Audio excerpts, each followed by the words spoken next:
Hey, what's going on, guys? TheHORRORman back with my review of The Munsters.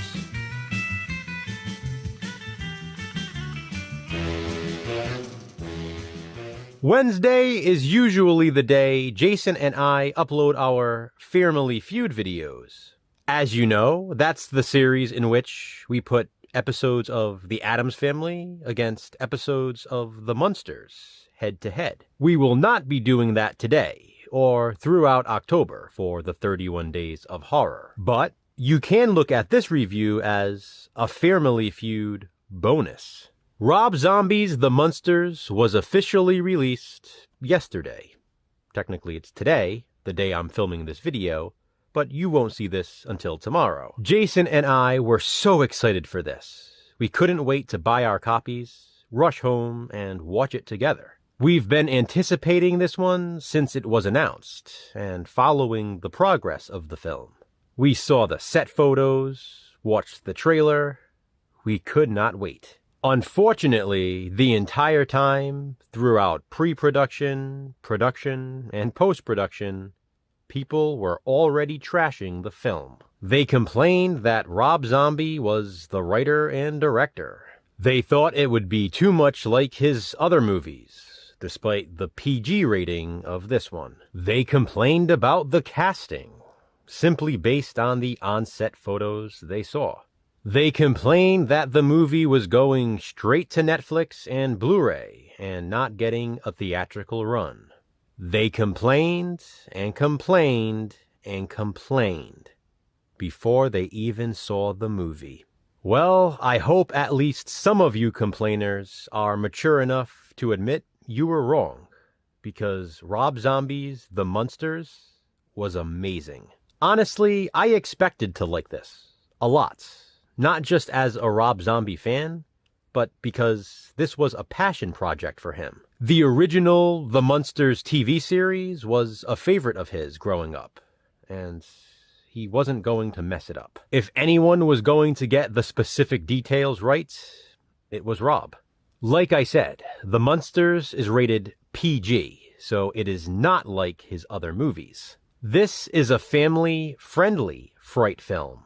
It's fun for the entire family. I don't want to spoil much of the synopsis, so I'll keep that part of this review brief. Rob Zombie's The Munsters is an origin story of how Herman and Lily got together. We witness them first meeting, dating, and ultimately getting married. Lily had been looking for the perfect guy, and she finally found her man, Herman. In addition to Herman and Lily, we obviously get the Count. But of course, there is no Eddie Munster in this, because he wasn't born yet. And there's no Marilyn either, since she was not yet living with the Munsters. Again, this is an origin story. So if you were expecting to see those two characters for some strange reason, you can forget it. It wouldn't make sense for them to be in this film. I want to start with the set pieces, because honestly, they are maybe the best set pieces I've ever seen in any movie. I mean that wholeheartedly. They're amazing.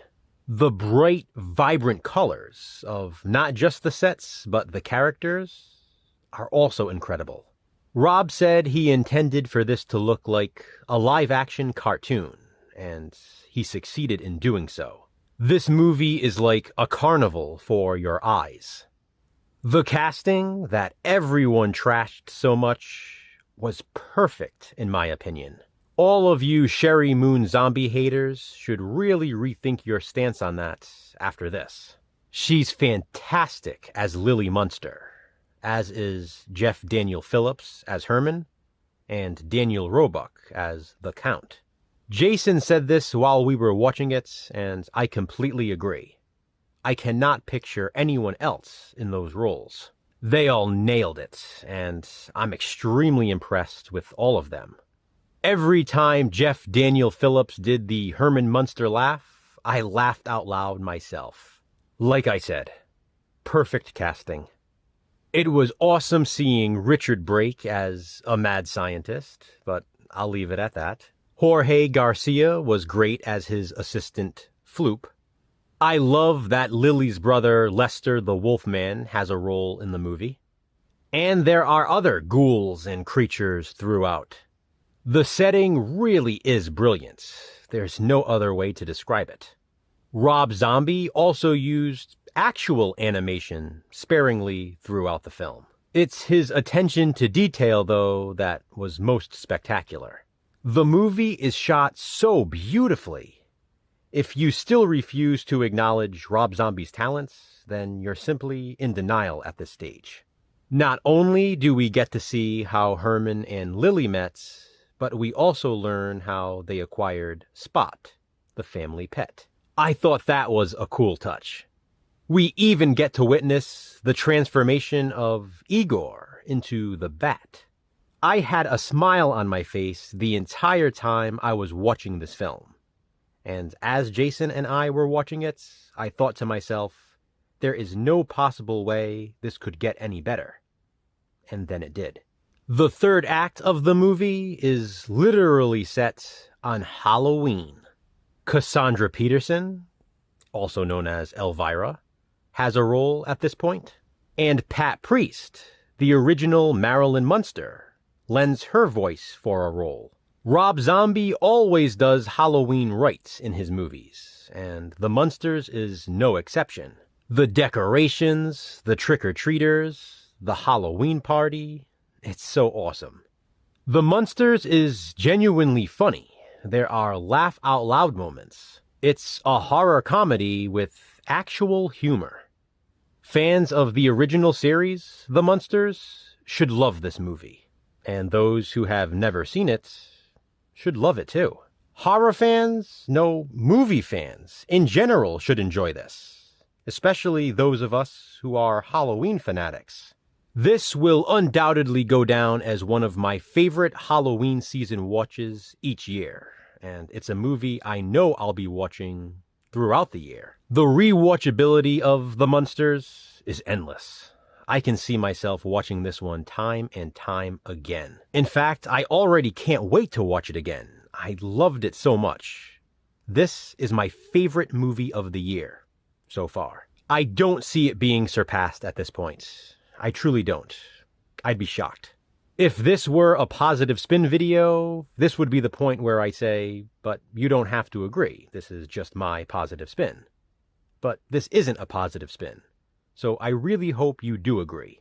Rob Zombie deserves a lot of credit for this one, and The Munsters deserves love. This should be a seasonal family favorite from here on out.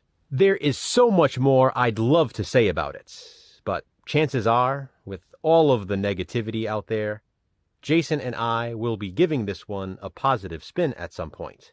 So I'll save some of my positive comments for that inevitable video.